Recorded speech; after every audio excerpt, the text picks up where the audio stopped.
தமிழக அரசை கண்டிக்கிறோம்.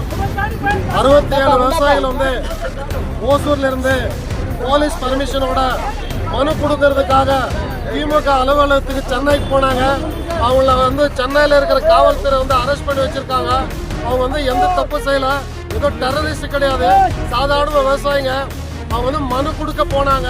மனு கொடுத்த போன விவசாயிகள் தமிழ்நாடு அரசு அரெஸ்ட் பண்ணி வச்சிருக்காங்க. காலையிலேருந்து இது வரைக்கும் ரிலீஸ் பண்ணல. உடனடியாக ரிலீஸ் பண்ண சொல்லி நாங்கள் கண்டன ஆர்ப்பாட்டம் நடத்திட்டு இருக்கோம்.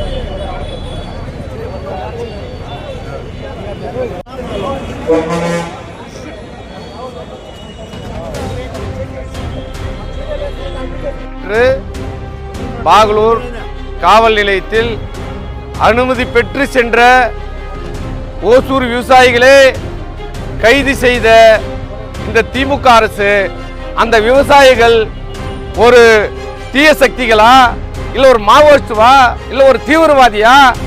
அவர் மனு கொடுக்கிறதுக்கு கூட இந்த ஜனநாயகத்தில் அனுமதி இல்லைன்னா இது என்ன அரசு? இது என்ன அரசு சொல்லு? இந்த அரசு இப்ப நாங்க கண்டிக்காம என்ன செய்ய முடியும்?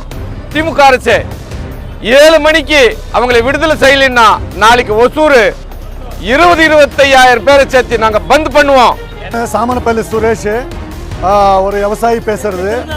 நாங்கள் நேற்று சென்னை போகிறதுக்காக ஒரு விவசாயிகள் எல்லா கட்சி மேனிஃபெஸ்டோவில் வைக்கிறதுக்காக, டிமாண்ட் வைக்கிறதுக்காக, நம்ம கோரிக்கை வைக்கிறதுக்காக நம்ம விவசாயம் 67 பேர் சென்னை போயிருந்தாங்க.